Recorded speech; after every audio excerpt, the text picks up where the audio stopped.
From a notorious con artist technical advisor with alleged mob ties to a massive black curtain barge that fooled audiences into thinking a museum ship was at sea, Steven Seagal's biggest hit harbors some truly bizarre secrets. Tommy Lee Jones spent more screen time than the star himself. Knife-throwing scenes featured real Gil Hibben designs that became cult collectibles, and the film's success accidentally launched Harrison Ford into The Fugitive. Here are 15 weird facts you didn't know about Under Siege. 1992. Fact 1. Con artist technical advisor. When Steven Seagal needed someone to make the weapons and military technology in Under Siege look authentic, he turned to a man who claimed to have connections in some very shadowy places. Robert Booth Nichols was hired as the film's technical advisor, but his background reads more like a spy thriller than a typical Hollywood resume. Nichols described himself as a former espionage artist and alleged that he had worked for various three-letter intelligence agencies, though he later admitted in a 2008 deposition that he wasn't entirely sure if he actually worked for the CIA or if that's just what his employers told him. What made Nichols particularly unusual was his alleged connections to organized crime, specifically the Gambino crime family, according to FBI investigations from the 1980s. The Bureau suspected him of being involved in a $500 million stock fraud and maintaining ties to both the mob and organized crime groups in Japan. Nichols ran a company called Meridian International Logistics, which authorities believed was a front for international money laundering and arms-dealing operations. Despite these serious allegations, Nichols wasn't just working behind the scenes on Under Siege. He actually appears in the film itself, playing a small speaking role as Colonel Sarnak. His main contribution to the movie was designing the missile control room on the battleship, ensuring that the high-tech weapons systems looked realistic and functionally accurate. This attention to detail helped give Under Siege its authentic military feel that impressed both audiences and critics. The story gets even stranger when you consider that Nichols was found dead in Geneva, Switzerland in February 2009, just 2 months after giving that FBI deposition. Reports describe his death as mysterious, caused by a blow to the head rather than the heart attack that was initially reported. For a movie about terrorists taking over a military vessel, having a technical advisor with such a controversial and enigmatic background seems almost too fitting to be coincidental. Fact 2. Tommy Lee outscreens Seagal. In one of Hollywood's most surprising screen time revelations, director Andrew Davis openly admitted that Tommy Lee Jones actually appears in more of Under Siege than the film's supposed star Steven Seagal. According to Davis, Seagal was only on screen for 41 minutes of the film's 103-minute runtime, which means the villain had significantly more presence than the hero in what was marketed as a Steven Seagal action vehicle. This unusual situation came about partly because of how the story was structured, with Jones's character William Stranix orchestrating the terrorist takeover from multiple locations throughout the massive battleship, while Seagal's Casey Ryback remained hidden for large portions of the film. The script naturally gave Jones more scenes as he coordinated with his team, taunted the captured crew, and engaged in psychological warfare with military officials on the mainland. Meanwhile, Seagal's character spent considerable time working alone in the shadows, setting traps and gathering intelligence before making his moves. Davis later revealed that this distribution of screen time was actually intentional and worked in the film's favor. The director explained that Terry Semel, a Warner Brothers executive, specifically wanted them to work together again after their previous collaboration, and Davis was perfectly fine with giving Jones the lion's share of the dramatic scenes. In interviews, Davis noted that it was Jones's charismatic and over-the-top performance as the deranged former CIA operative that really drove the film's energy and kept audiences engaged during the slower moments. What makes this even more interesting is that Davis admitted he agreed to direct Under Siege primarily because he wanted to work with Tommy Lee Jones again, not because of his enthusiasm for reuniting with Seagal. By the time they made Under Siege, Davis described Seagal as having become much more difficult to work with compared to their earlier collaboration on Above the Law, when Seagal was still relatively new to Hollywood and more cooperative on set. Fact 3. Massive blackout barge illusion. One of the biggest challenges facing the Under Siege production team was creating the illusion that their battleship was sailing through the middle of the Pacific Ocean when it was actually permanently docked at a tourist attraction in Alabama. The USS Alabama, which served as the stand-in for the Missouri, sits at the Battleship Memorial Park in Mobile Bay, surrounded by very obvious signs of civilization including city buildings, lights, and other modern structures that would completely destroy the movie's illusion of being at sea during wartime. To solve this problem, the crew came up with an ingenious but massive solution that sounds more like something from a magic show than a movie production. They constructed what they called a blackout barge, which was essentially a floating wall designed to hide the real world from the camera's view. This wasn't just a small screen or backdrop, but rather an enormous structure that measured 100 feet in length and featured a 60-foot-high framework, making it roughly the height of a 6-story building. The key to the illusion was a giant black cloth that was hung across this entire framework, creating what was essentially a movable wall of darkness. The production team would position this blackout barge at different locations around the Alabama depending on which direction they were filming, carefully maneuvering it to block out any buildings, street lights, or other modern elements that would give away the ship's actual location.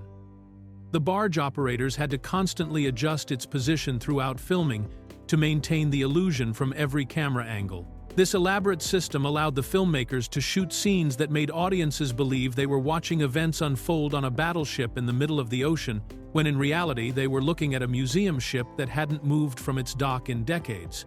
The blackout barge technique was so effective that most viewers never suspected the ship wasn't actually at sea, proving that sometimes the most low-tech solutions can create the most convincing movie magic.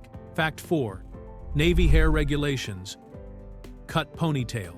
For Steven Seagal fans who were used to seeing their action hero with his trademark long black ponytail flowing behind him during fight scenes, Under Siege came as quite a shock because Seagal appears throughout the entire film with relatively short hair that looks nothing like his usual signature style. This dramatic change wasn't a creative decision made by the director or a new look that Seagal wanted to try, but rather a requirement that came directly from the United States Navy's strict grooming standards that all service members must follow. The Navy has very specific regulations about hair length that are designed for both safety and uniformity, and these rules state that hair cannot be longer than 4 inches at any point. Since Seagal's character Casey Ryback was supposed to be an active-duty Navy cook serving aboard the USS Missouri, he had to follow the same grooming standards that would apply to any real sailor in the fleet. This meant that Seagal's famous ponytail, which had become one of his most recognizable features in movies like Above the Law and Hard to Kill, had to be completely cut off to make his appearance believable as a military serviceman.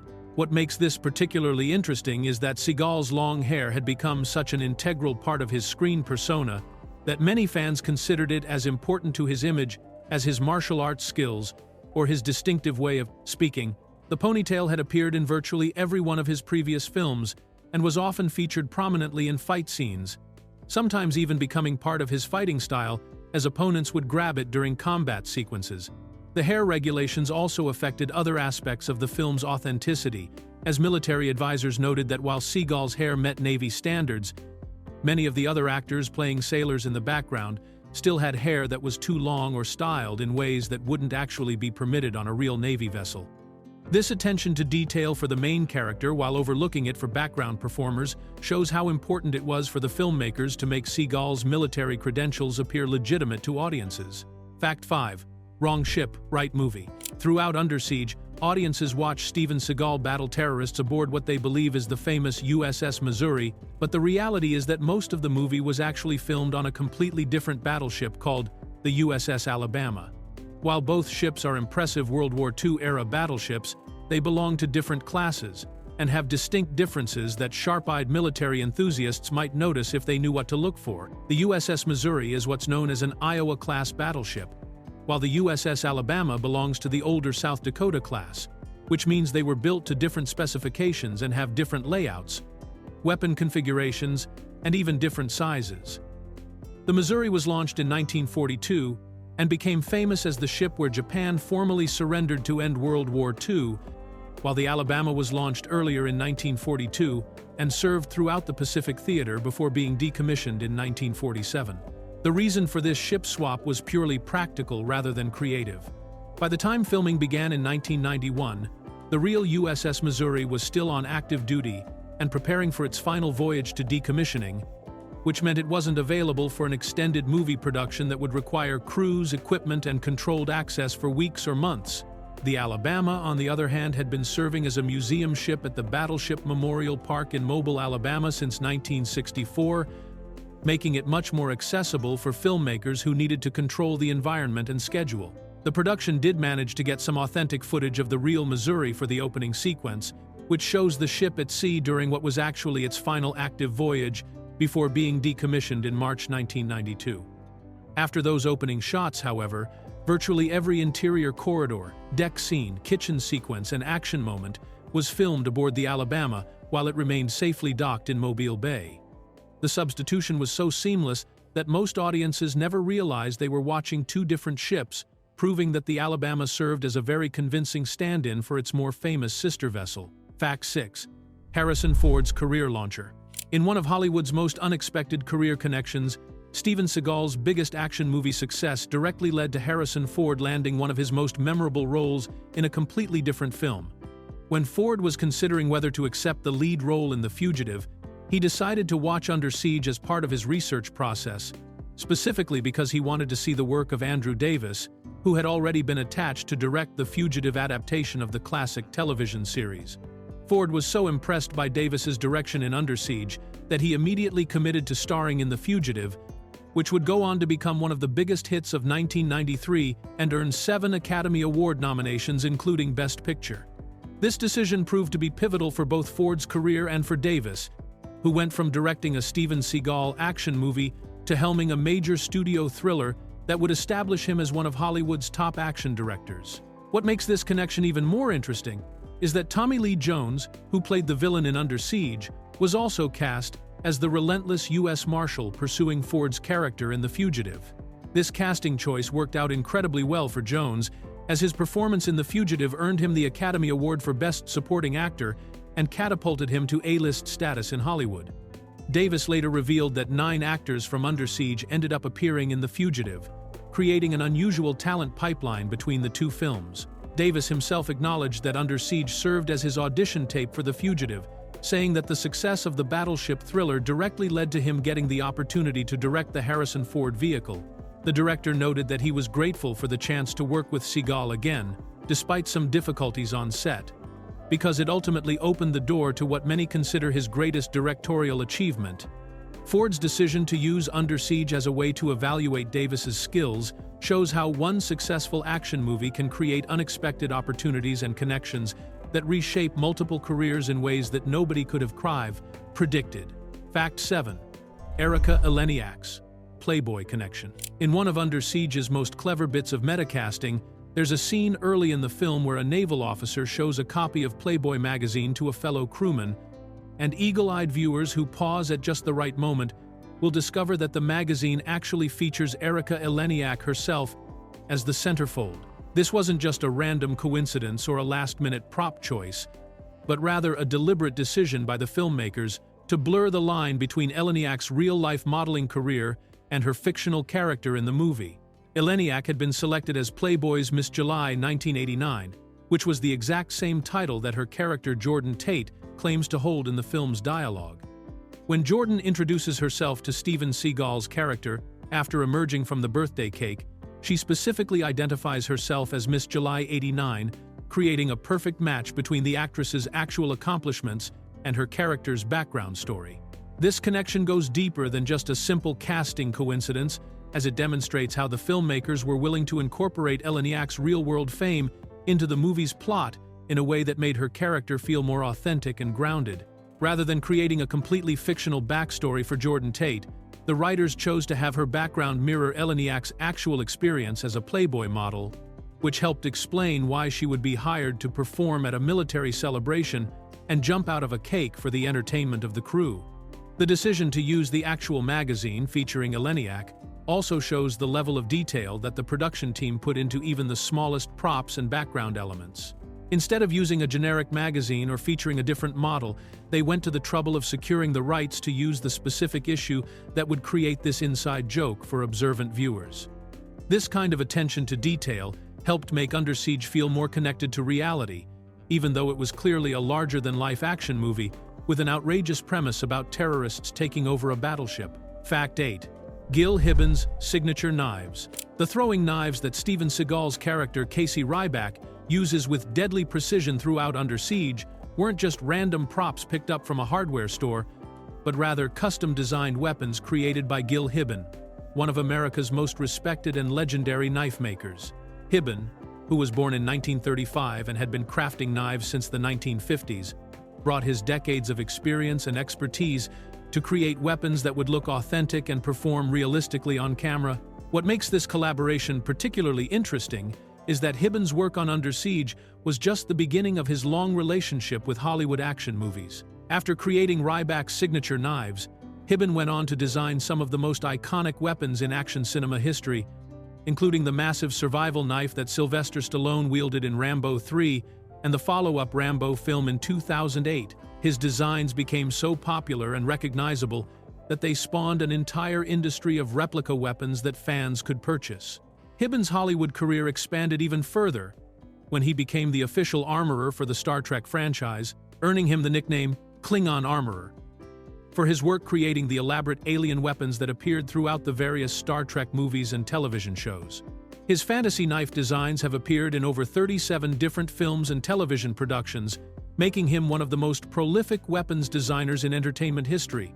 The knives that Hibben created for Under Siege were based on his own karate knife design and were perfectly balanced for throwing, which meant that Seagal could actually use them for the action sequences rather than relying entirely on special effects or stunt doubles.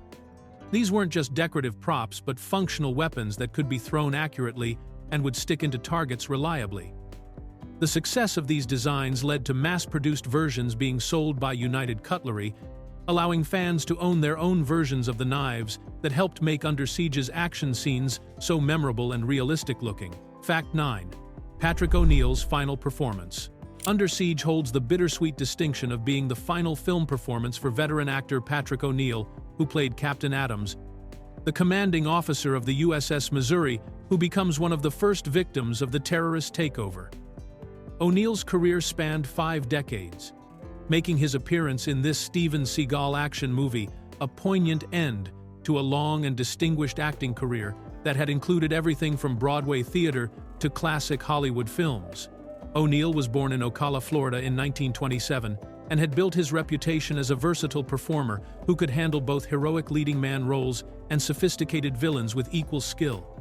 Throughout the 1960s and 70s, he appeared in notable films like The Stepford Wives and The Way We Were, while also maintaining a steady presence on television with guest appearances on popular shows including The Twilight Zone, Columbo, and Murder, She Wrote. His distinctive dark good looks and intense screen presence made him a natural choice for playing authority figures and complex characters. In Under Siege, O'Neill's Captain Adams serves as a tragic figure whose birthday celebration becomes the cover for the terrorist attack, and his death early in the film sets the stakes for everything that follows. Despite his limited screen time, O'Neill brought the gravitas and military bearing that the role required, drawing on decades of experience playing similar authority figures throughout his career. Sadly, O'Neill died on September 9, 1994, less than 2 years after Under Siege was released in theaters. He passed away at St. Vincent's Catholic Medical Center in Manhattan at the age of 66, suffering from respiratory failure that was complicated by both lung cancer and tuberculosis. His death marked the end of a career that had successfully transitioned from the golden age of Hollywood through the television era and into the modern action movie period, with Under Siege serving as an unexpected but fitting final chapter for an actor who had spent his entire professional life bringing complex characters to life on screen. Fact 10. Academy Award anomaly. In what might be the most surprising entry in Steven Seagal's entire filmography, Under Siege stands as the only movie starring the action hero to ever receive Academy Award nominations, earning recognition in 2 technical categories that highlighted the film's exceptional audio production work. The movie was nominated for Best Sound Effects Editing, which recognized the work of John Levique and Bruce Stambler, and Best Sound, which honored the contributions of Donald O. Mitchell, Frank A. Montano, Rick Hart, and Scott D. Smith. These nominations were particularly remarkable considering that action movies starring martial arts performers were rarely taken seriously by the Academy, and Seagal's previous films like Above the Law and Hard to Kill had been viewed more as entertainment for action fans rather than serious cinema worthy of awards consideration. The fact that Under Siege managed to break through this barrier and gain recognition from the Academy of Motion Picture Arts and Sciences speaks to the exceptional quality of its technical production especially in creating the realistic sounds of a massive battleship under siege. The sound design team faced the enormous challenge of making audiences believe they were hearing authentic naval combat, complete with the thunderous roar of 16-inch guns, the mechanical sounds of a working battleship, explosions echoing through steel corridors, and the subtle ambient noises that would be present on a vessel of that size. Creating these effects required both technical expertise and creative innovation, as many of the sounds had to be artificially created since the filmmakers couldn't actually fire the ship's weapons or create real explosions during filming. Unfortunately for the Under Siege team, both nominations came during a particularly competitive year, and the film didn't win in either category.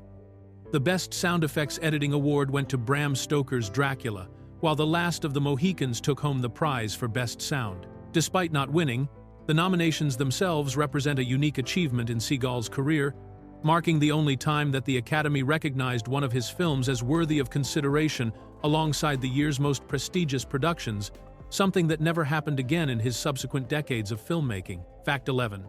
Propane stove plot hole.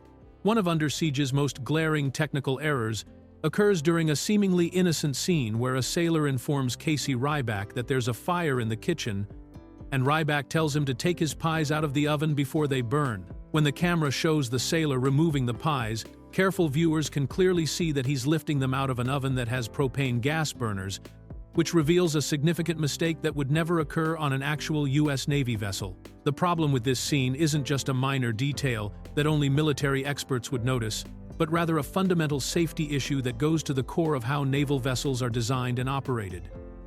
The US Navy has strict regulations that prohibit the use of propane, natural gas, or any other combustible gases on ships because these substances pose an enormous danger in a combat environment or during any kind of emergency situation where the ship might be damaged. The reasoning behind this prohibition is straightforward but critical to understand. If a naval vessel were to be hit by enemy fire, suffer an explosion, or experience any kind of structural damage, a gas leak from propane or natural gas systems could create a catastrophic fire or explosion that would spread rapidly throughout the ship. In the confined spaces of a warship, where crew members need to be able to move quickly and safely during emergencies, any kind of gas leak could turn a manageable situation into a deadly disaster. Instead of using gas-powered cooking equipment, all US Navy ships are equipped with electric ovens, stoves, and other kitchen appliances that eliminate the risk of combustible gas leaks.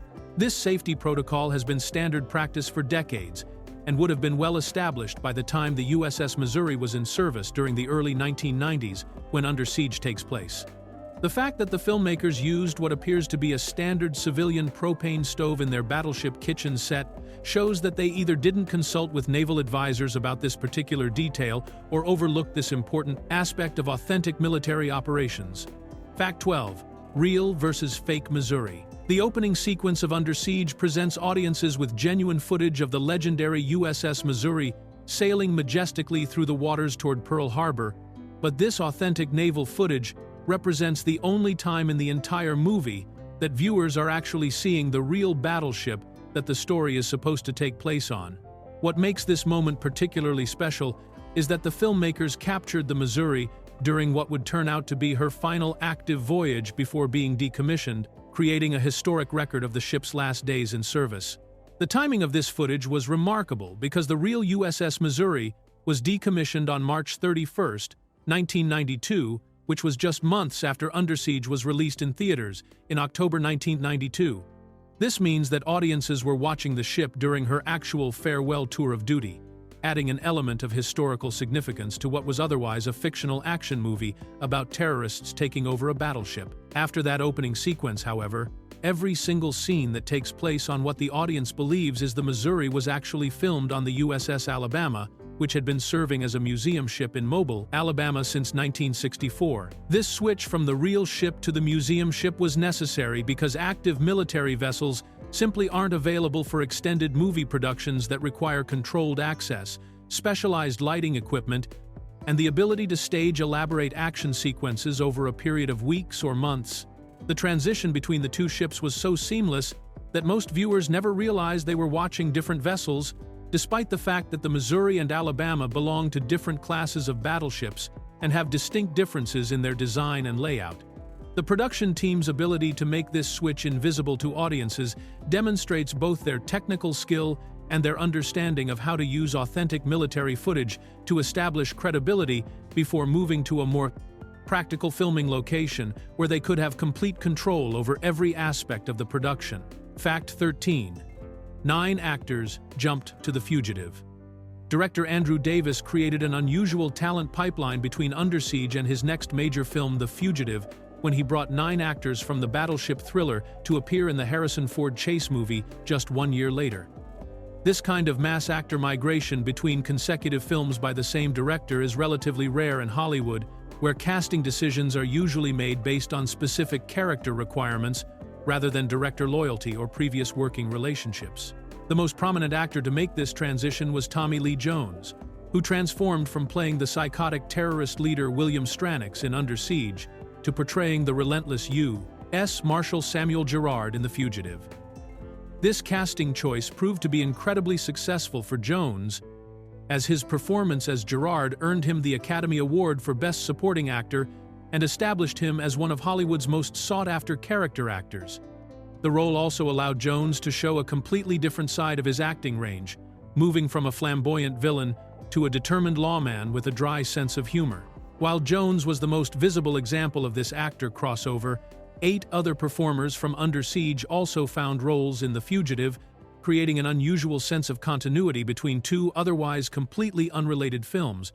These actors filled various supporting roles and background parts in The Fugitive, demonstrating Davis's tendency to work with familiar faces and build a repertory company of performers he trusted to deliver reliable work across different types of projects. This pattern of reusing actors reflects Davis's approach to filmmaking, where he preferred to surround himself with performers whose work ethic and professionalism he had already tested in previous productions.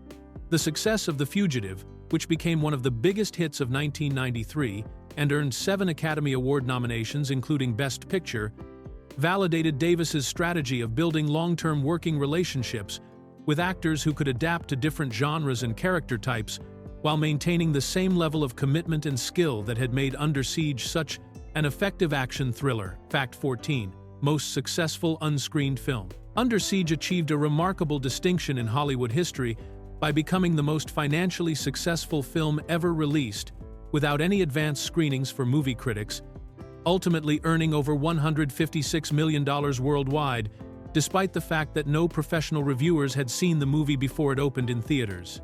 This strategy of bypassing critic screenings was considered extremely risky at the time, as most studios relied heavily on positive reviews to generate buzz and encourage audiences to buy tickets during a film's crucial opening weekend. The decision to skip critic screenings typically signals that a studio has little confidence in their product and expects negative reviews that would hurt box office performance, making it a strategy usually reserved for low-budget films or obvious disasters that executives want to dump into theaters with minimal fanfare. However, Under Siege proved that this conventional wisdom wasn't always accurate, as audiences embraced the film despite having no critical guidance about its quality or entertainment value. Warner Brothers' confidence in releasing Under Siege without critic screenings turned out to be well-founded, as the movie opened strongly and maintained its momentum through word-of-mouth recommendations from satisfied viewers who appreciated its straightforward action sequences, solid performances from Tommy Lee Jones and Gary Busey, and Steven Seagal's most accessible and entertaining role up to that point in his career. The film's success demonstrated that sometimes audiences were perfectly capable of recognizing quality entertainment without needing critics to tell them what was worth watching. This box office achievement was particularly impressive considering that Under Siege was competing against other major releases during the competitive fall movie season of 1992, and it had to rely entirely on its marketing campaign and audience appeal rather than the critical acclaim that typically helps sustain a film's theatrical run. The movie's financial success without critic approval became a case study in how effective marketing, strong genre appeal, and solid craftsmanship could overcome the traditional Hollywood wisdom about the importance of critical reviews in determining a film's commercial prospects. Fact 15. Title change from Dreadnought. The movie that audiences know as Under Siege went through a complicated title evolution that involved focus group testing, studio marketing concerns, and ultimately Steven Seagal's personal intervention to get the name that ended up on theater marquees. The original screenplay by J.F. Lawton was called Dreadnought, which was a historically appropriate naval term referring to a type of powerful battleship that dominated early 20th century naval warfare, making it a logical choice for a story taking place aboard a massive warship. However, when Warner Brothers tested the title Dreadnought with audience focus groups, the results showed that many moviegoers didn't understand the naval reference or found the word confusing and difficult to remember. The studio's marketing department became concerned that potential viewers might be intimidated by an unfamiliar military term or simply skip the movie because they couldn't figure out what Dreadnought was supposed to mean, leading them to search for alternatives that would be more accessible to general audiences. The marketing team's solution was to propose Last to Surrender, which followed the established pattern of Steven Seagal movie titles that typically consisted of 3 words and conveyed a sense of determination and fighting spirit. This title fit with previous Seagal films like Hard to Kill and Above the Law, creating a consistent brand identity that would help audiences immediately recognize the type of action movie they were being offered. Both Seagal and screenwriter J.F. Lawton strongly disliked the Last to Surrender title, feeling that it was generic and didn't capture the specific naval setting that made their story unique among action movies. Seagal used his influence as both the star and producer of the film to push for a different alternative, ultimately settling on Under Siege as a compromise that satisfied everyone involved. The final title managed to convey the sense of being trapped and surrounded that was central to the plot while remaining simple and memorable enough to appeal to the broadest possible audience without requiring any specialized military knowledge.